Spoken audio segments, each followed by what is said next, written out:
Welcome to another episode of Comedy Wham Presents with me, your host Valerie, and sometime co-host Miss Parrington, and Mookie is lurking around here. ComedyWham.com is your place to go for features about all Austin comedy. You can keep up with us on Twitter, and actually, we're kind of done with Twitter. You can keep up with us on Instagram at Comedy Wham, and we've even got a TikTok page. What? That's crazy. And also, we're on Facebook. In addition to podcasts, Comedy Wham brings you articles, album reviews, our advice column, Rochelle Takes on Comedy. We've got a festivals page and our FPIA page where you can keep up with all of the historical contest information. And we just launched a web page redesign, so check it out. Of course, we're best known for our events page for live shows in Austin, Houston, and DFW. If you're a comic in those cities and want your show featured on the calendar, go to the events page and click Submit a Show to complete the short survey. That should have all been read at once. Tag us on your Instagram stories and we will share your show promo. Looking for ways to support all these resources that we provide? You can donate to Comedy Wham on PayPal, Venmo, or even Patreon. Search for Comedy Wham on Patreon and check out our subscriber perks. Now let's get back to our podcast. Launched in 2016, the Podcast Project brings you funny people and their stories. As a fan, I like to delve into a comic's background and motivations, and will usually take a detour along the way. Consider the interview a way for you to get to know the folks that make the Austin comedy scene one of the best in the country. If you like this podcast, please rate and review us. Today, we are bringing back one of the great storyteller comics that I know here in Austin. He co-hosted a dearly departed but very hilarious podcast called Starring Ryan Gosling with my pal Derek Kopswa. And they were even foolish enough to let me in on that podcast as a guest.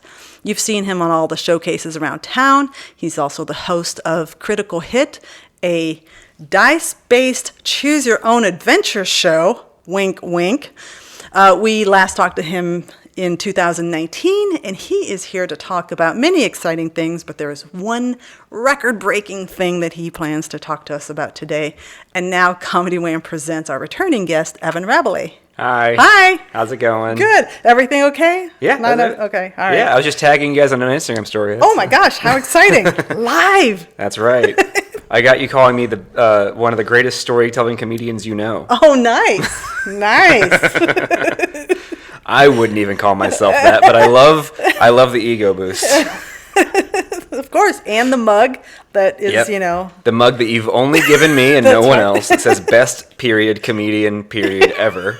That's right. Period. Welcome back, Evan. Hi. It's been a minute. It has been. Yeah, it was pre-pandemic, and we did the podcast, and then everything got worse everywhere. Everything. Like, God punished me for doing this podcast. Oh, well, And you're very the world, gracious, too. but I really think it was probably God punished us for me doing yours and Derek's podcast. That's fair. That was much weirder. I missed that podcast. I missed that podcast. It was fun. Yeah. It was a great excuse to watch a bunch of movies I've never seen before, and just be the dumb. It was the dumbest premise. You can still listen to it. It's on Spotify still. You can go back and listen to the backlog. But I've thought about trying to bring it back. But me and Derek just were like, it's so tiring to do that podcast. We just were like, no, we don't want to do it. Also, during the pandemic, we didn't do it over Zoom. It just sucked. Yeah. It really sucked the energy out of it and the passion. So Right. But who knows? Now that Fallout's got a podcast studio, That's maybe I'll start a new one or something. There you go. Yeah, I actually recorded an episode of in their podcast studio recently. How is it? And it's nice. It's really, really nice. Yeah, Garrett did a great job with that. Mm-hmm. And his buddies. Yep. Indeed. Speaking of Fallout, since this episode is coming out next week, we're recording the 29th of January. I know it's too late now, but you can at least read the digital edition of the article that I wrote about the Fallout Theater. Yeah, the Austin Chronicle that little piece rag that you didn't mention Critical Hit in. Oh, my God. I noticed. I noticed that, Val. Oh, man. See me turning. Don't live record me turning, red, bright red. No, it was a good piece. I read it. It was very interesting. I like the vibe of how it's just, Fallout is a community-run space, and I think that's the biggest benefit for it. And I think you really captured that energy very well. Like, this is us just doing a thing and giving each other a space to perform and do what we want to do. Yeah. And I think that's the brilliance of Fallout. It's like, all the good and the bad of running a community theater. But as you said in the byline, trust is the vibe. And that's just kind of how it is. Like, everyone's just like, we're in it together. Let's figure this out. Yeah. Yeah. Thank you. Thank you for those kind words. Absolutely. All right. Well, enough about me. Besides the global pandemic that shut everything down, what has your life been consumed by since then? Oh, it has been consumed by a lot. I got my life really flipped during the pandemic, during the lockdown. A lot of things changed. I moved in with some comics, moved out with some of the house with some comics. I moved in with my girlfriend, who that's been wonderful. Combining our households and all of our dogs and getting that taken care of. I'm changing jobs. I'm just trying to get everything figured out. I really stepped away from stand-up a little bit. I haven't put like the grind in as much as I did pre-pandemic. I think because I realized I was like really taking it too hard. I was doing a lot of work, and I've probably swung too far the other way. I haven't been doing open mics nearly as often as I should. I haven't like reached out to try and do a ton of showcases. And so like I've kind of like probably swung too hard on that end, but I think I needed to take a step back from it a little bit and just kind of like refocus on my priorities. And now that I'm getting back in and trying to do shows here and there, I've just been focusing more on like being more what I am as a person on stage, as opposed to like, I was really heavy on trying to just write the best jokes, and I still want to write the best jokes, but now I'm more focused on like, what is my opinion on things and what's my perspective and who am I as a person and how can I best portray that? And that's why, like, I mean, you saw me at Sure Thing a few weeks ago, and that show I ended with my set with like a 5-minute story, and it was like only the second time I've told that story on stage. Wow. And it's just more like, I'm like, what's interesting to me, and what is there about me that I think would be worth listening to? And okay, I have a few long form stories that I'd like to try and get out there and really figure out how to make them as funny as can be, and also as true to myself as can be. And that's really what I've been focusing on a lot lately, is just what's my passion? How can I convey that on stage? What are the other things I can do to do those things? Yeah. Well, I just want to get really deeply philosophical with you, because I know that when we talked in 2019, I think it hadn't been too long before we talked that I realized like your backstory has a lot of losses in it, and absolutely. you're open. Well, then I don't know if things I'm still have quite changed. open about things. Yeah, you're very open about it, and I wonder if part of that pivot is like those things may have defined you and were part of your story, but now it's time for Evan to like be Evan, independent of those things that have defined you in the past.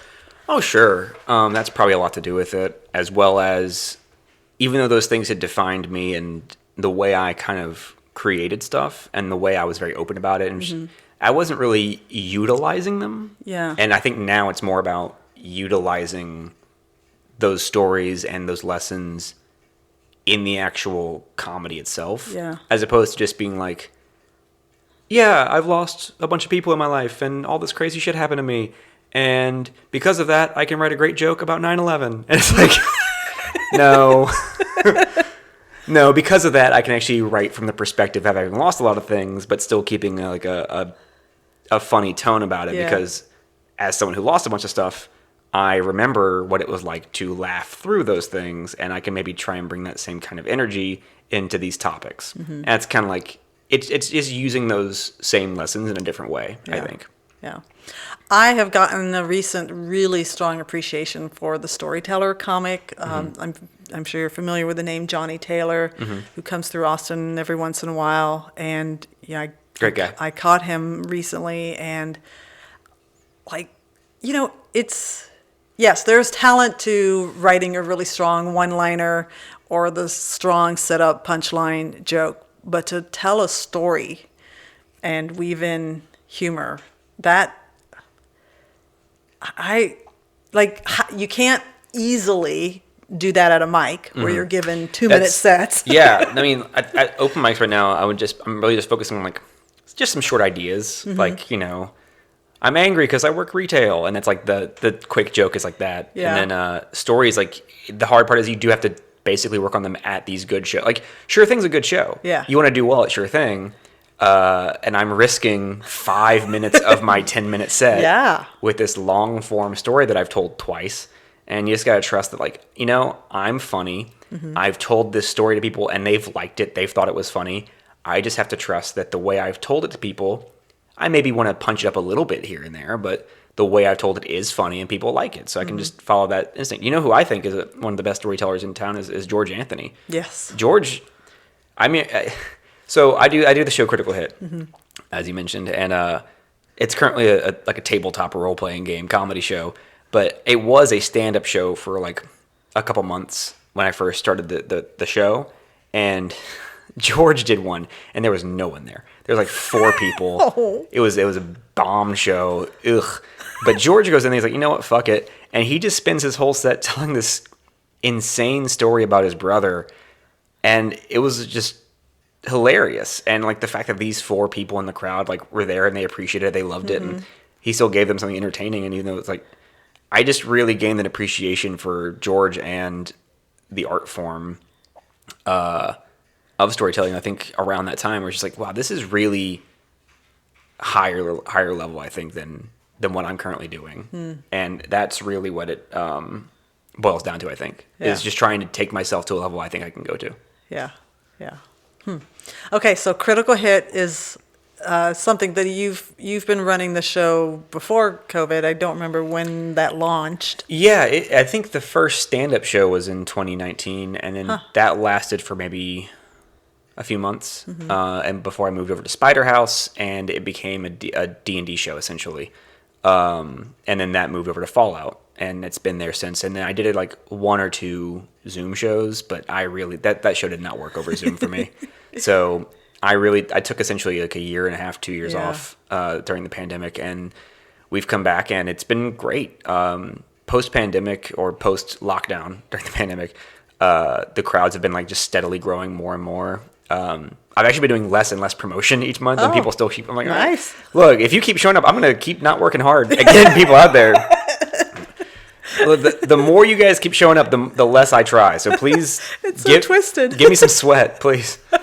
But it's been a really fun, creatively fulfilling aspect. I mean, all I want to do with the stuff I do is make it better each time. I'm always trying to find like, different ways to make the show better. I'm always trying to like find ways to add, like, depending on who's working the booth at Fallout, like you get some interaction with them going.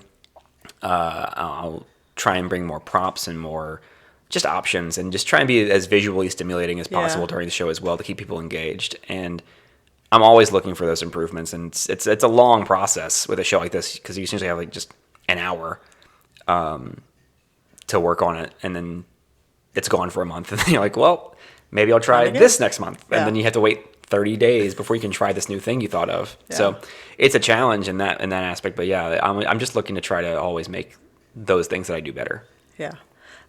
I've seen it a couple of times live. I admit I was one of the Zoom watchers, because when you're stuck, one of the 7 one of the 7 people that were watching 7,000, Evan. Oh, 7, sure, yeah. I can also lie on a podcast. You have 3 guests, and you do the dice, and then you go through an adventure, and you're the dungeon master, tour guide, as it were. Yes, the dungeon master. And so I like hearing the idea that you're incorporating props, you're incorporating some tech booth fun. So that is pretty cool. Yeah, and then with D&D's whole legal issue right now that's going on with Wizards of the Coast and their licensing agreements, I'm actually going to start going to the audience and be like, what other games do you guys like? Because I might just do a Critical Hit version of those games instead, because D&D is getting a little stale for me. Even like it's a difficult show, because like if you watch Dungeons and Dragons content online, it's all very long form. We're talking like hour-long live streams, long-running web series that have spanned, decades at this point. And Dungeons and Dragons itself is a game that when I play, I allot 4 hours of my day to that game. So to condense that experience into what essentially becomes a 45-minute game, because you do like a little intro to the audience and introduce the comedians, and then by that point you got like 10, 15 minutes into the show. It's a 45-minute game essentially. And the hard part is getting a D&D experience without being too basic. It's not just goblins. It's not just orcs or bandits, because that's boring. You can do it every now and then, but like whatever. But then also you don't want to go too high concept and like go like you're fighting a red dragon, because like those things take literal years to get to in the game, and you can't just drop 3 comedians as level 20 adventurers in D&D to fight a dragon, because that's just at that point the game, and that's not very funny. So you got to make them low enough level to where things are threats, but high enough level to where they can do interesting things, but also make sure that they can do like just fun interactions with things and have creative ways. It's a very delicate line to toe, and it sounds almost a little pretentious with how much work I put into it, but like it really is difficult to find that balance of this is a fun like experience that gives you the D&D atmosphere without it being just a long example of people doing math on stage, and without it being like too easy or too hard. Because if you're level 1, you can't fight, a vampire, but if you're level 10, you can't fight a goblin. So it's like, where do you find it? So it consumes a lot of my brain power. Yeah, it sounds like it. And I'm curious if you ever talk to your audience. Like when I've gone to the show, and to this day, I have no knowledge of D&D. That's the other thing. I try to make it very accessible to non-D&D fans. Like, I have a lot of D&D fans that love the show because, like, I also am very clear at the beginning where I'm like, hey, if you guys love D&D and you're a stickler for the rules, don't fucking say anything. Oh. I twist and bend the rules. I basically just use D&D as a description. Yeah. Like, what does that spell do? Here's how it's described in D&D, and I'll just figure out how powerful it is or is not in the game. So I don't really follow a rule book or anything like that, and I can't because, again, with the legal issues, I want to make it as distanced from D&D as possible, because I'm not playing Dungeons & Dragons. I'm playing a game that has that skin on it. Yeah. So. Yeah. But I make it as beginner friendly as possible. None of the comics ever fucking know how to play D&D. And when I have comedians who have experience playing it, it's almost like a hindrance. They get in their own head. They get in their own way with D&D knowledge, and they're like, well, I can't do it. I'm like, yes, you fucking just say you want to do it, and we'll figure out if you can or not. You're a comic. It's all pretend on stage. And they're like, can I do this? I'm like, do you want to? Just say you want to do that, and then we'll try it. Yeah. One of the perks or downfalls, whatever, however you want to describe it, to having a teenage son is on occasion I am forced to go to Austin Comics, and if you know that little shopping center, there's I don't know the name of it, but I know that around the corner there's a store or shop that has all sorts of games. Yeah. So I do love the idea that you could take Critical Hit and maybe twist it for another type of game. I've considered the Star Wars RPG. I almost did that for Star Wars Day last year since it was on May 4th. But what I end up doing is I just take I steal a lot of ideas from pop culture, and basically whatever holiday is coming up or whatever big event, like if it's Christmas around the corner, I will somehow find a way to incorporate Santa Claus into the story. If it's Thanksgiving, oh look, the village is having their annual feast, things like that. Yeah. So Star Wars Day, I just took a Star Wars story and was like, yeah, here's what's happening basically. Like you all know what's happening here. Let's just go with it and make jokes. That's awesome. Okay, so Critical Hit, and you're getting back on stages more regularly, or trying to, yeah. The landscape has changed a bit in Austin. That's part of the issue. Like, I don't know where open mics are now. I don't want to ask people, and I don't want to just go around embarrassed. Like, I had to sign up by email in advance. Ugh, I hate signing up in advance. I hate signing up for open mics a week in advance because, I don't even fucking know if I want to go to that open mic. For 10 years, I've been doing comedy. Every time I've ever done an open mic was because an hour before it started, I went, you decided to? No, I can go to that open mic. I can go to that, sure. Why not? Well, Evan, I don't know if you know, but Comedy Wham has an events page that lists. I know. And I've looked at it, and then I get overwhelmed. I don't know who these people are or where these places are.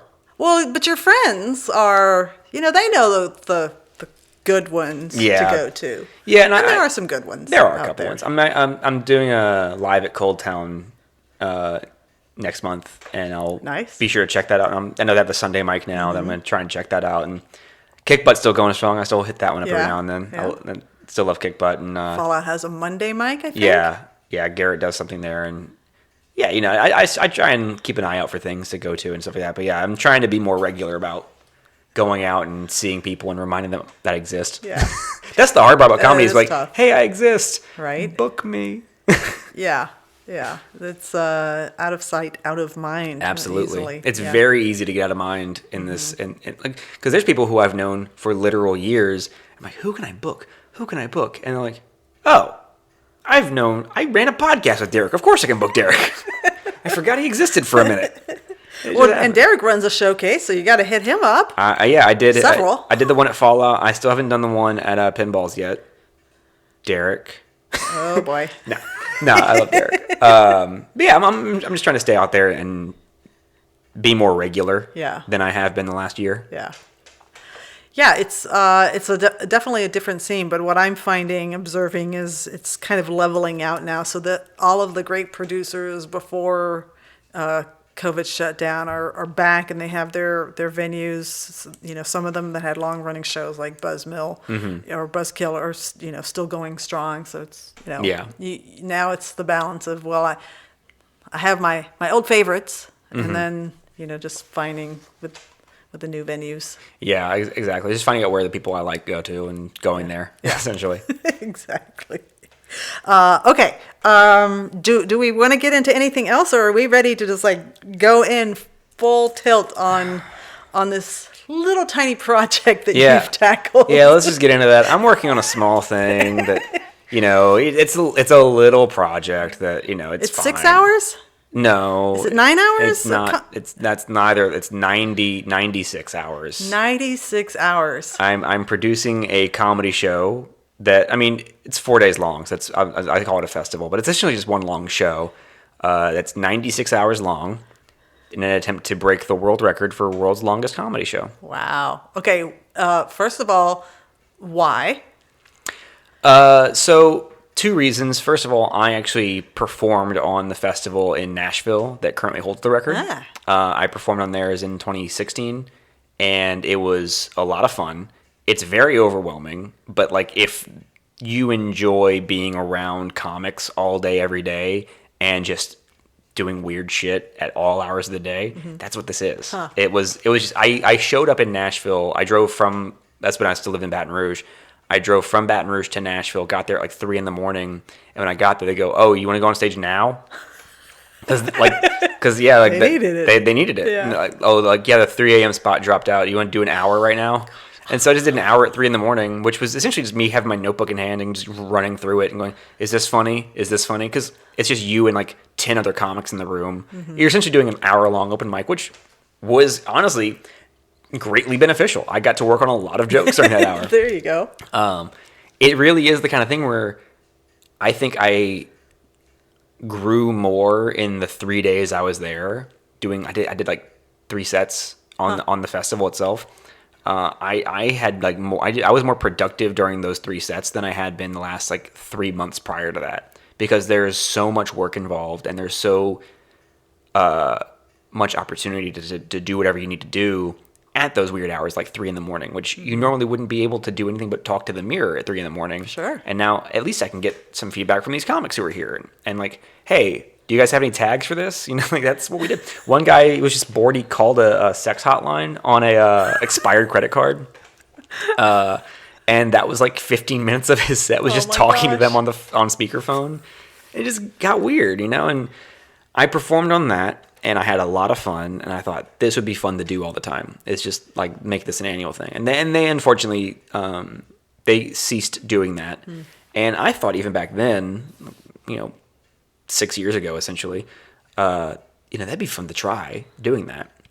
But I kind of set that aside for a long time. And then, 2020, pre-pandemic, like January, February 2020, I was talking to some friends, and like it just came up. Like, I've had this idea, and they were like, we should do that. Huh. We should try that. And it kind of like reignited, like, okay, that's something that we could really try and do. And I the more I thought about it, the more like, I don't think I'm the greatest comic in the world or even the city.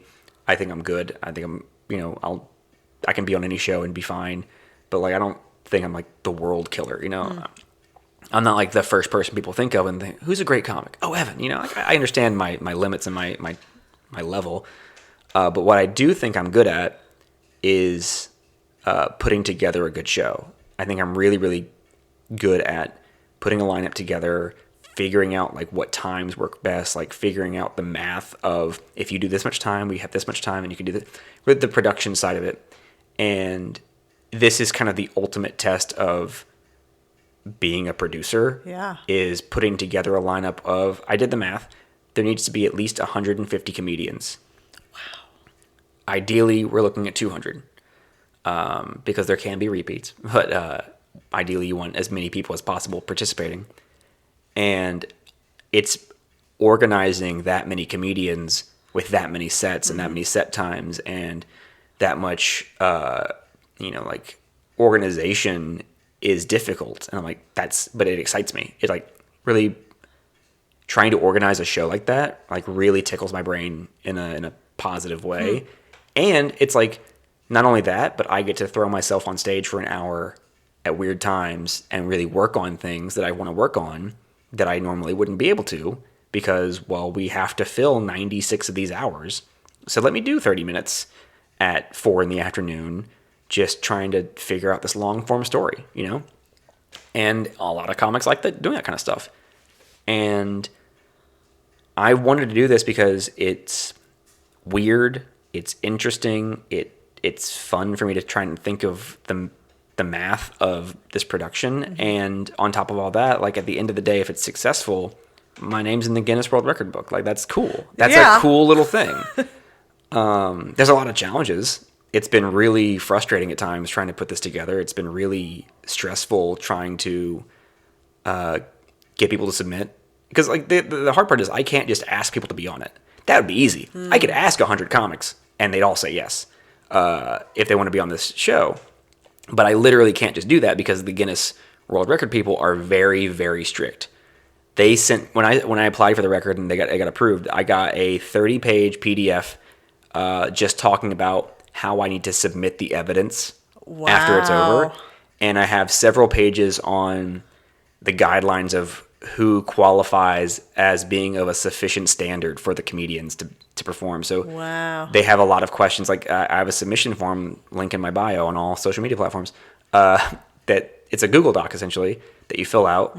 And there's things like, can you please list your 20 most recent paid gigs? Which is, I hate to, I don't want to do that, but I have to because that's what Guinness says. You have to have a sufficient standard. You have to have at least 20 paid gigs and at least 1 year's experience from your first paid gig. So like if you don't have those qualifications, you can't be on the festival because Guinness will not recognize you as of a sufficient standard. And that's not on me because I know some great comedians who are, young. Like there's times where like, man, you're only 6 months in. That's crazy. You want to do my showcase?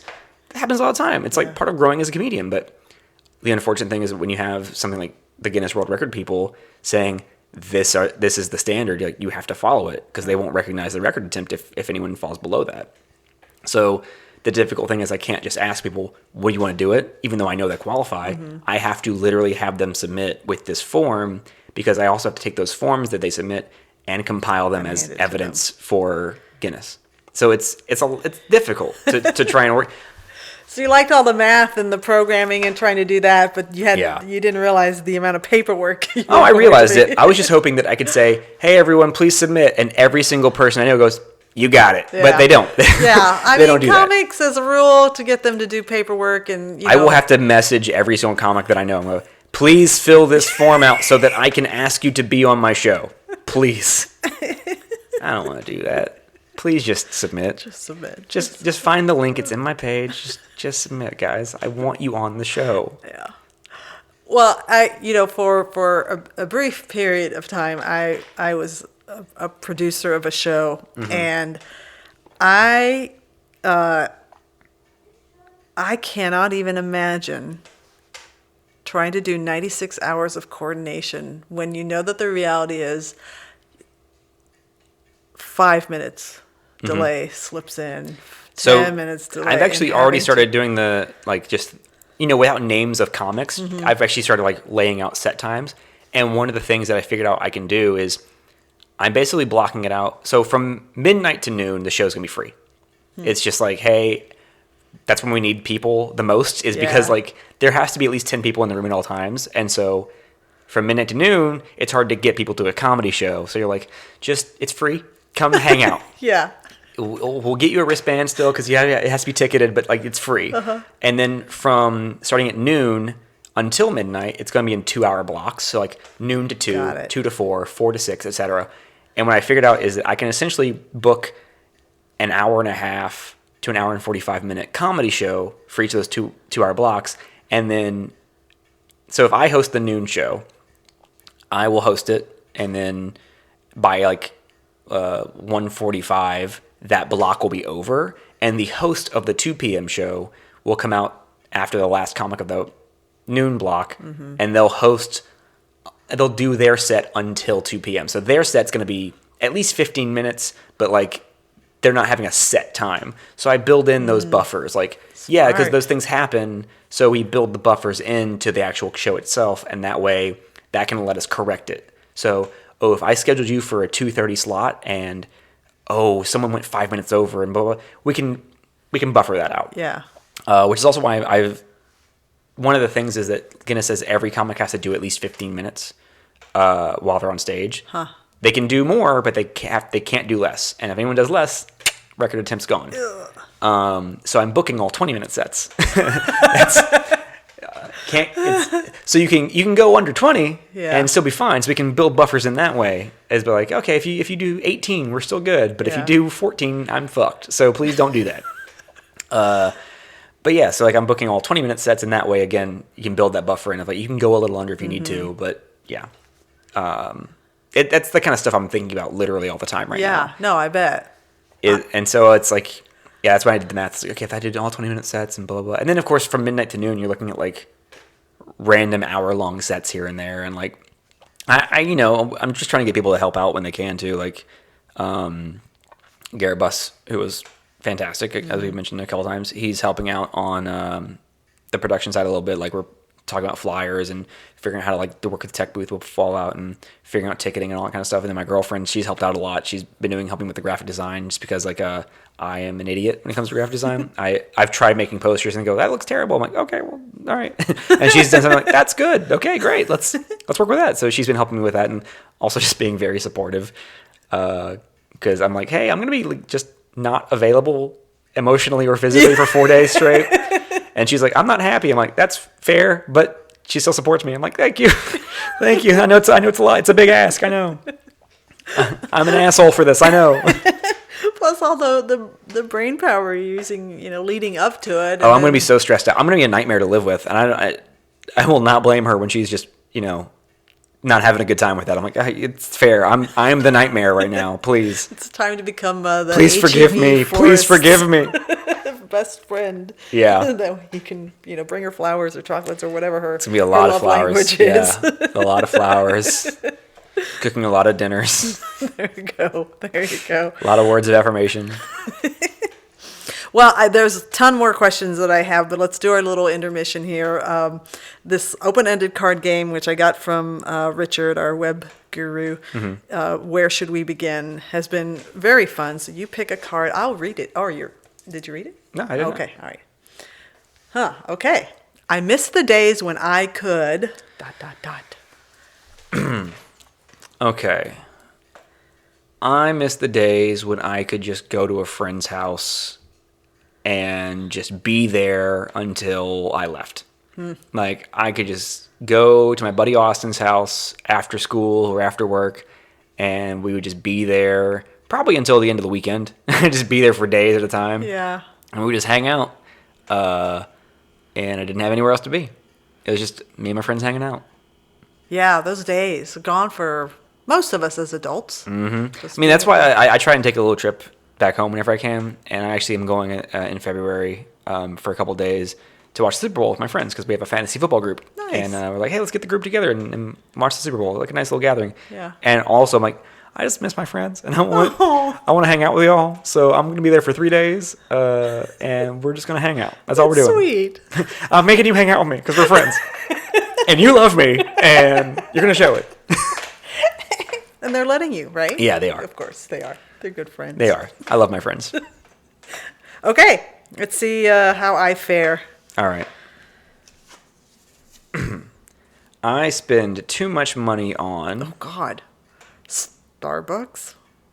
Really? Yeah, it's bad. How much? I mean, I go about once a day. Well, what are you getting? Like, is it like An obnoxious $6 drink. $6 a day? Yeah. What's the math on that? 365 days a year. That's a lot. And also, I know it's not always just once a day. Yeah. That's just the minimum. That's right. Yeah, so we're talking three max? 3 or 4 max? A day? Is that the most? It's always been just 2 max? Two max, yeah. You have more self-control than I do. Really? When I have an addiction to something, it's like it's as frequently as I can get it. So. Yeah. So I try to kick it for a good healthy dose by buying. We've got one of those coffee pod things.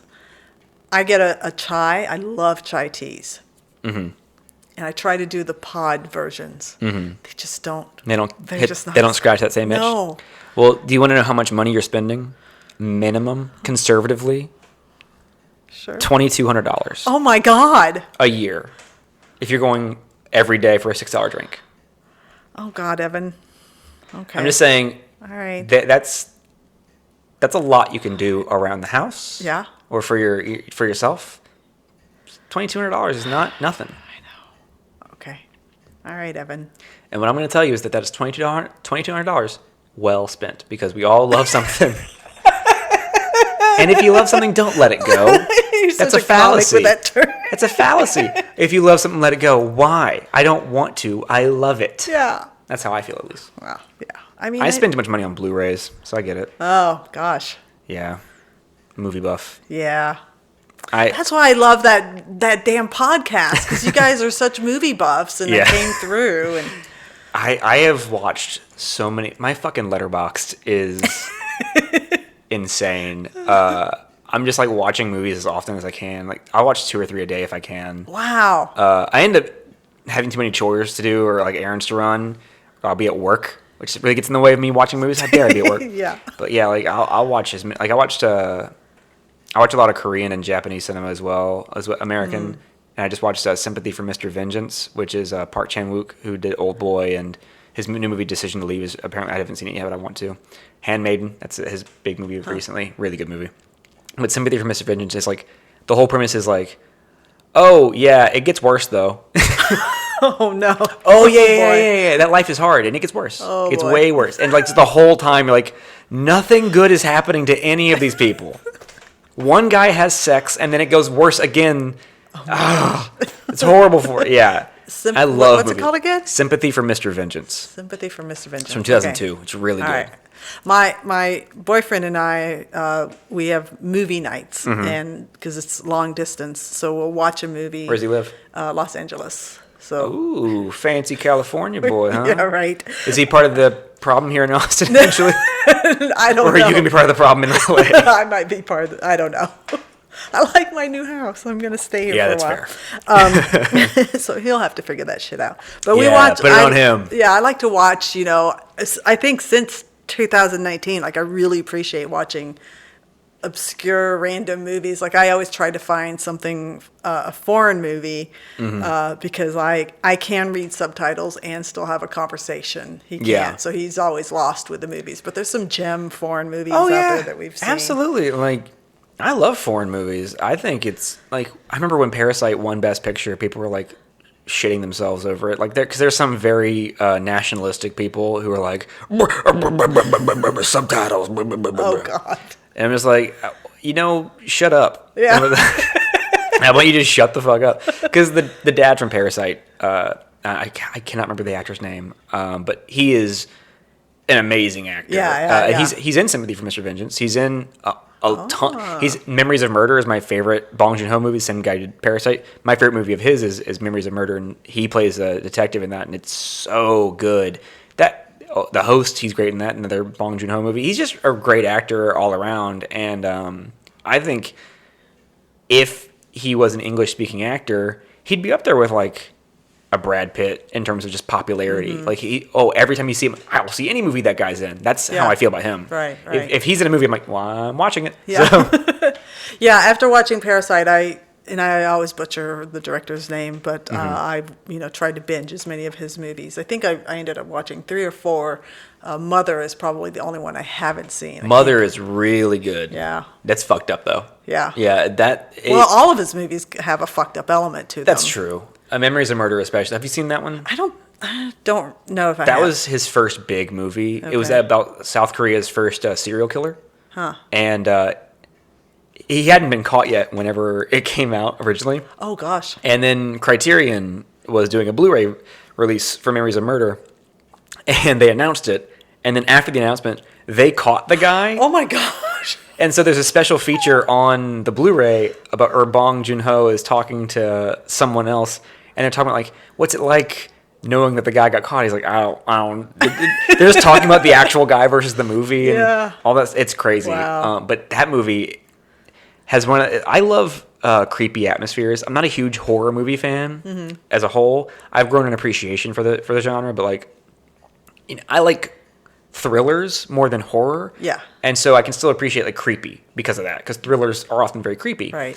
I think a lot of people's first like introduction to that idea is Seven, when like the head in the box, it's so fucking creepy, and the gluttony. Yeah.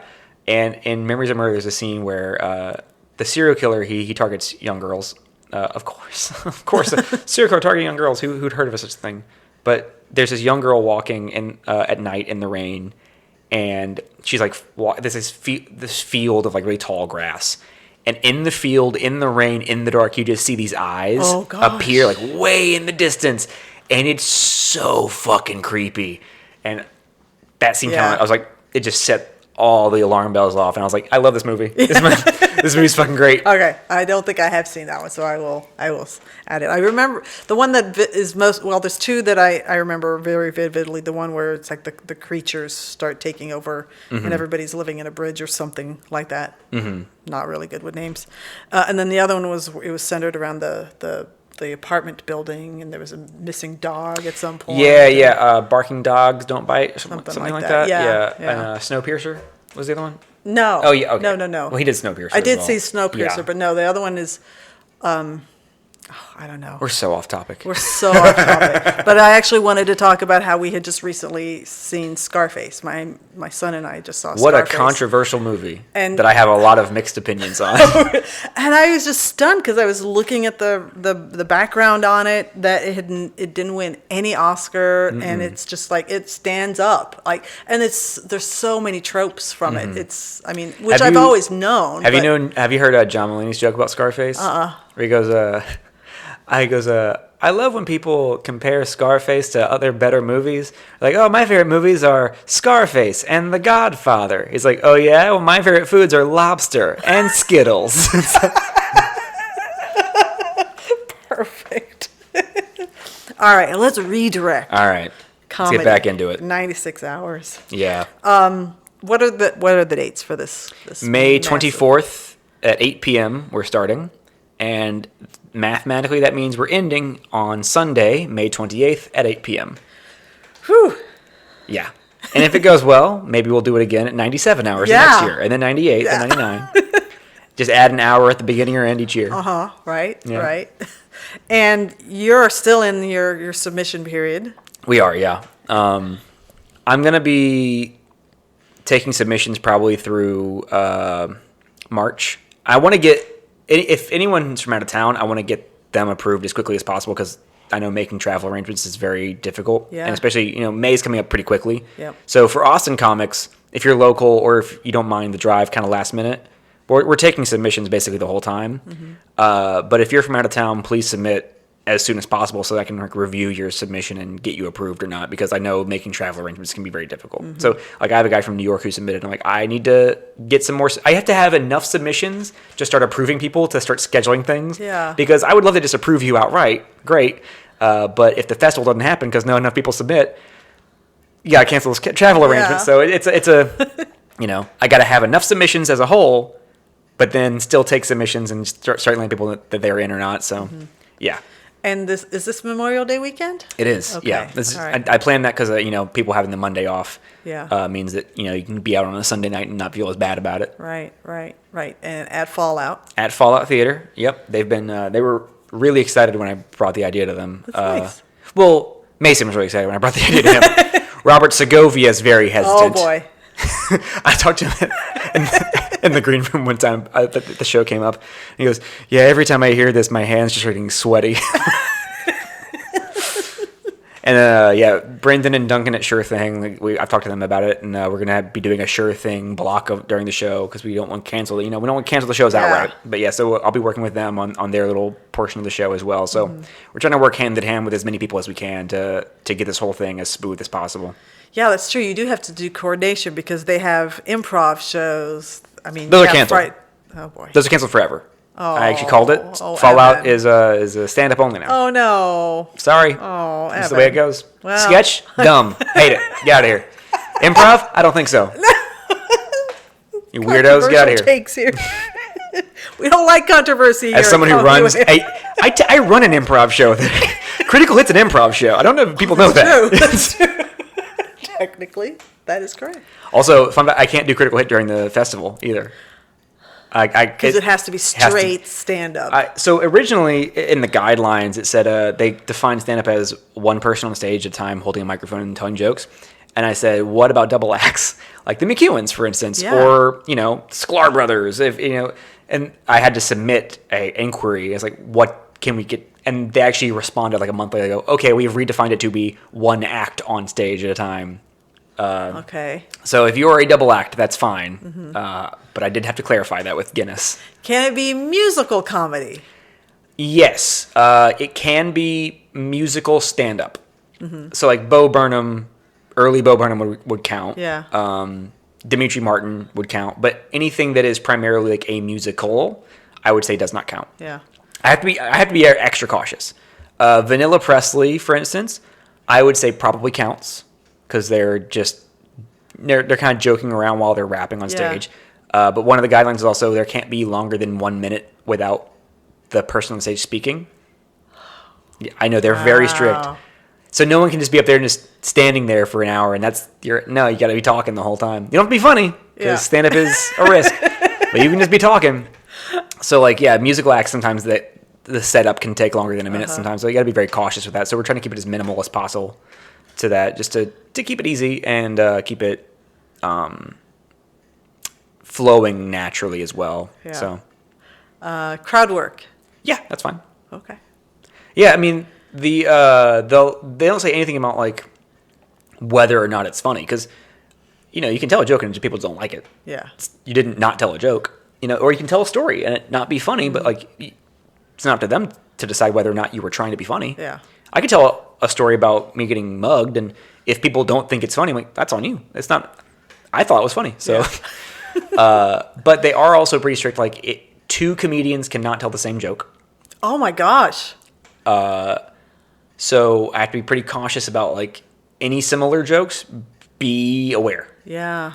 And that's also why we have record keepers the entire time. We have to have volunteer people taking notes the entire show. Which I'm also taking submissions for. It's in the same link on my bio. We got a couple of those already. Thank you so much to those who've submitted. Those will be working in 4-hour shifts 2 at a time. So we need at least like 12 to 20 of those. Yeah. And they have to be keeping track of like how long someone's been on stage, how long before someone walked on stage, and a minute of silence happened here, and very detailed notes. Yeah. I'll be providing notebooks and pens and all that kind of stuff. So stopwatches as well. We'll have lots of stopwatches. Oh my God.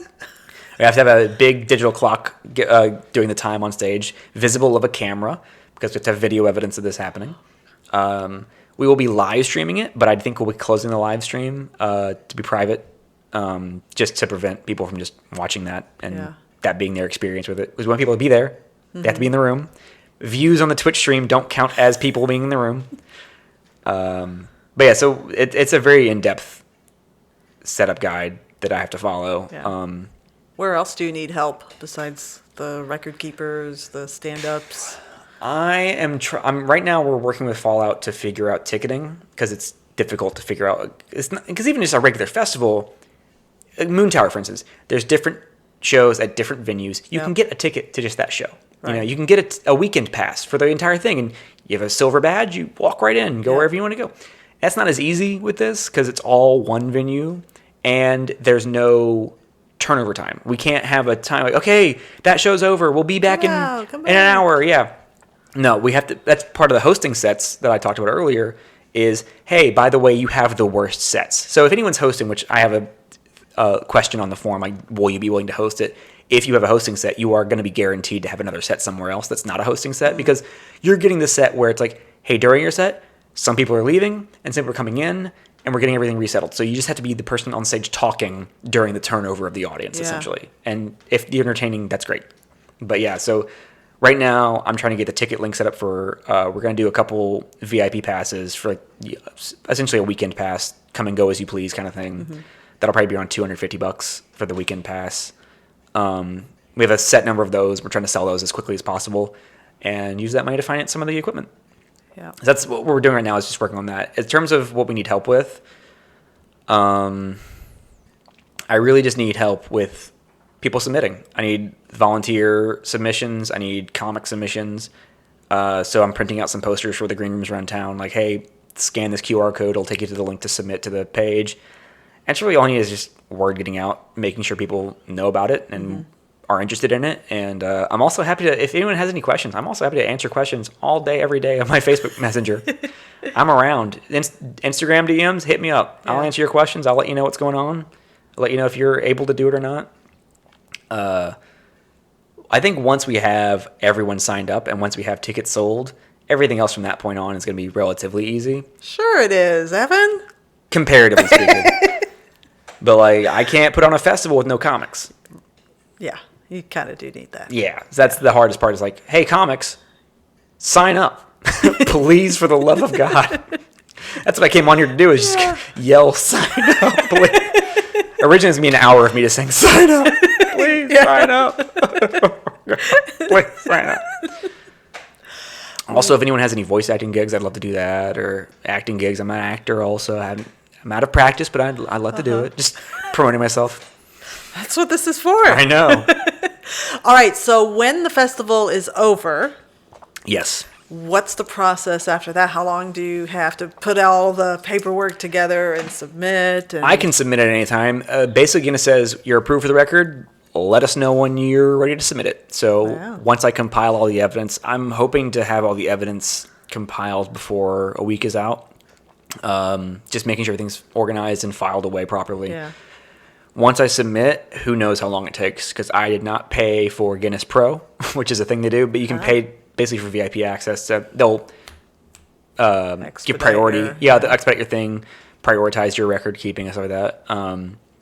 I also talked to someone from the Nashville attempt, and they said, yeah, we had to like fly someone out from Guinness to like monitor it sometimes, and allegedly that person only verified up to a certain number of hours. They didn't verify the entire attempt that people in Nashville did was hundreds of hours. They did like a whole week of shows, but they actually only got approved for like 81 hours of the attempt. And I think that's because like the Guinness person got there around the 82-hour mark, and that's like what they approved up to, which was crazy. I don't understand how that happened, but that's just what they told me. And so I don't want to have to do that if I can avoid it. But we'll see if I submit this and they don't approve it. Well, then we'll try again at 97 hours the next year, and we'll see if we can maybe get that going too. Yeah. At that point, we'll have all the equipment bought, so we can just that cost is out the window. And you'll have 1 year of experience, and you'll know where to make things go. But who knows? Once I submit the evidence, if it's approved, it could take months before they actually get the approval, and then they'll send me a certificate, and we can hang that up at Fallout and be like, record broken here. Yeah. Cool. That's a big selling point also to the venue. I was like, you want your name attached to a world record? Yeah. Also, people at Moon Tower, I'd love to work with you on this. Yeah. If we can do it in tandem, that'd make everything so much easier. Right. Really, honestly, my whole thing is I want sponsors to help because you put your name on there. Love to promote you. Mm-hmm. Love to help with money and costs and all that kind of stuff. And I would love to work with anyone who like the Moon Tower people. I really respect what Moon Tower does, and I think like a Baby Brother festival happening almost concurrently. And at the same time, Moon Tower, this show is happening at all times too. And just basic stuff like that. I mean, I say basic, but just stuff like that is what I really am looking for in the long run. And if this is successful, then it's hard to get sponsors on a first year festival, but if it's successful, we broke a world record. Mm-hmm. Hey, maybe that catches people's attention, and now a larger company in town might be like, we're willing to sponsor that kind of stuff. Mm-hmm. So exactly, a lot of the planning is even having to be if it's successful in year 2, we can do this, or hey, if we can work with so and so, that'll get us access to this and that, mm-hmm. So a lot of it's hypothetical, and I'm just trying to stay as low to the ground as possible and be bare bones. What I can get done is if we have all the comics, we can at least just do the show. Worst case scenario. So we just need the comics. Yeah. We just need to compile the evidence. Worst case. And if we can launch that into an even more successful festival, legitimately, with big headliners and things like that, that's great. Yep. But right now it's just can I get the number of people required to actually get this going in a meaningful way? Yeah.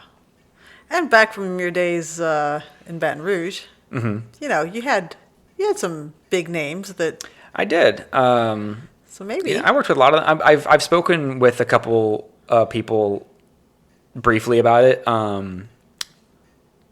I one specific headliner in mind who I spoke to pretty extensively about this one night at Buzzmill when he was in town, and he's very interested. He was very interested at then, but that was back in September, and he was on board. But it can be very difficult without money. Yeah. This is all financed basically out of pocket, and luckily cost is pretty low until if we can start selling tickets, then we can start actually using that money. But right now, everything I'm doing is free. Everything I'm doing is Google Forms are free, things like that. And if I actually have a budget and money, then we can get headliners and we can get better sponsorship deals, and we can get better access to all this equipment, and we can get better access to actually getting someone from Guinness to be out here, and we can get better access to actually just better stuff. Everything is easier with money. I've learned. Yes. And the more you have, the better life is. Mm-hmm. And it's very difficult to reach out to headliners and be like, hey, can you do this festival? They go, sure. Because also, again, it's January right now, almost February. May is pretty last minute for headliners. So a lot of that's are you available for this? Yes or no? Cool. What can I pay you? Great question. It's kind of almost embarrassing. As someone who did have a lot of headliners coming through, I financed all of my shows in Baton Rouge out of pocket as well. And I've known for years how embarrassing it is to not know what to pay people, not know how to pay people, to agree to a certain amount of payment, and then for months not know, how am I going to pay this person? Oh, shit. And have to find money and go, I hope we sell out this show, because if we don't, I'm fucked. Yeah. That happened a couple times in Baton Rouge where I booked a headliner and it wasn't going well. And so I had to ask for money around, and it sucks. So I'm very familiar, and I'm trying to avoid those situations as much as possible. So right now headliners have become kind of a lesser priority, even though that would also then help sell tickets. Yeah. It's a really weird, well, to sell tickets, we can pay headliners, but we can't sell tickets without headliners, but we can't get headliners without selling tickets. Right. That's where the stress comes in. It's I need money to make it as good as possible, but money's hard to come by until it's already good, essentially. But it's a cool concept. It's a really cool concept. And this is where I think a lot of any bitterness I have in comedy, which I do have some. I think every comic has some somewhere. Any bitterness I have is I think I can do a lot of really cool things, a lot of really good things. All I need is the opportunity. Mm-hmm. All I need is the access. If I had the money for XYZ, I think I could do the best version of that as I could. If I had the opportunity to do this or that, I think I'd be excellent at it. But no, I don't have the opportunity. And that's just the only source of bitterness I have is I think I could do all these things. I just need the chance. Mm-hmm. And chance is very hard to come by in comedy. Yep. So that's why people make their own. That's what I'm trying to do. I'm trying to make my own chance by just saying, fuck it, I'm going to try this thing. And it might fail. I might have to hit you up in like a month and go, we had to postpone. Can you please take that episode down? We had to cancel it because things didn't go well. No. I don't want to. But I'm also realistic, you know.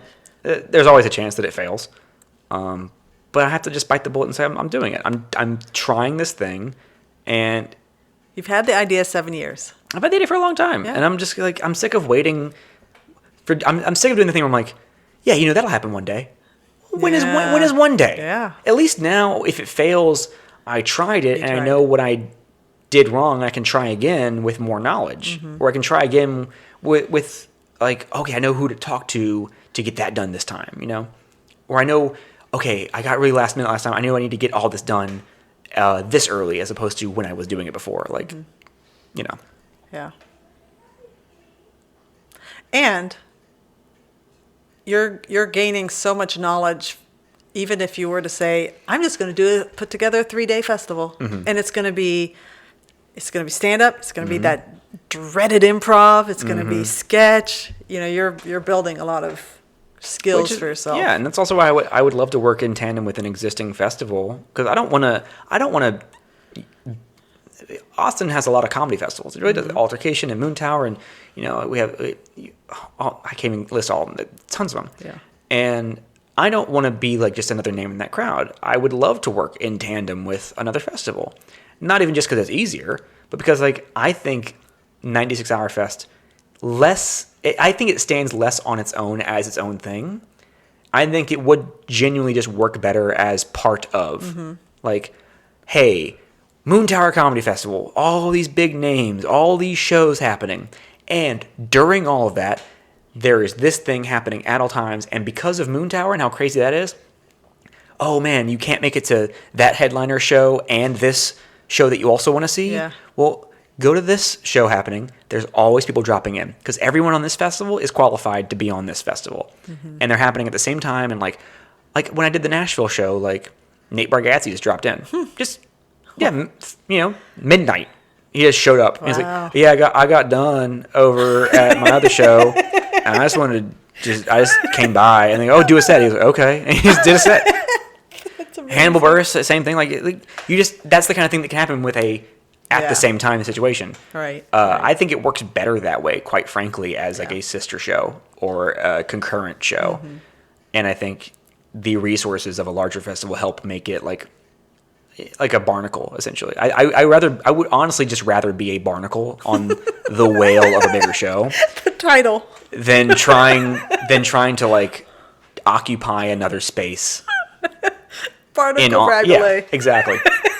Because again, if this was in Baton Rouge didn't have a single fucking comedy festival. This could be a standalone comedy festival by itself at a certain venue, but Austin's bloated. It just is. Not in a bad way, even just like, oh, there's a lot of stuff already happening. I don't think I want to stand out as my own pillar. Like, oh, you thought Altercation was good. Like, no, I love Altercation. It's a great festival. Oh, you thought you could go to this thing at Creek. Well, you can. But we can do all these things. I'm not trying to be better than them. I'm trying to work with them. So, yeah, I think that's my long-term goal is to work with these people, work with these shows, work with these festivals.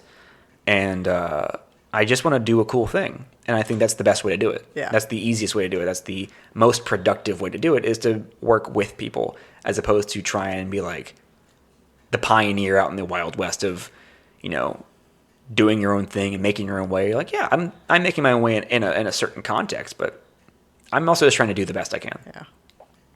Cool. Mm-hmm. All right, Evan, is there anything we haven't talked about that you want people to know? I'm getting more active on TikTok. You can follow me there. I like making silly little videos. I do post a lot on Letterboxd. Follow me there if you're into movie reviews, because I get both in depth and silly with them. I just like talking I like talking about movies. I like talking about video games. I like talking about anime and all kinds of weird nerd shit. D&D, obviously. I just want people to come see my shit. That's all I want. I just want people who have the same interests as me to know, like, hey, I am funny and we have the same interests. check me out. Makes sense. Follow me on the stuff. Yeah. Come see my shows. And be cool about it. Okay. Evan. Yes. I have a thing where I ask one word to describe your past and one word to describe your future. Okay. And unless you really need to, we don't need to revisit the past word. But your future word in 2019, I don't know if you can read it from all the way over here. What was my password? Your password was average, which is really ironic. That's very funny. Yeah. Your future word was lackadaisical. Would you like to revisit that? Yeah, I would. I would like to visit that. I'm trying to be less of that. Being lackadaisical, let me just tell the fine folks at home, it bit me in the ass real hard. I regret that. I regret it immensely. I should not be lackadaisical. Yeah, so I think one word to describe my future would be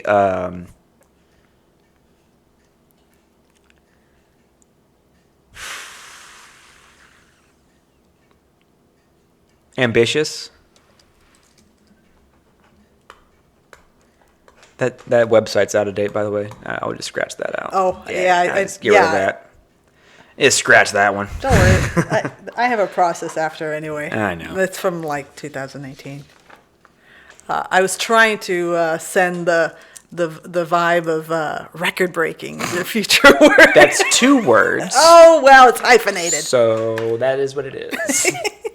Well, that is a wrap on Comedy Wham presents Evan Rabalais, our second visit. Tell us where we can find you on social media and your upcoming big project. All of my social media is my name at Evan Rabalais, but spelled phonetically because my last name is hard to spell sometimes. So it's Evan, EVAN, RABUHLAY,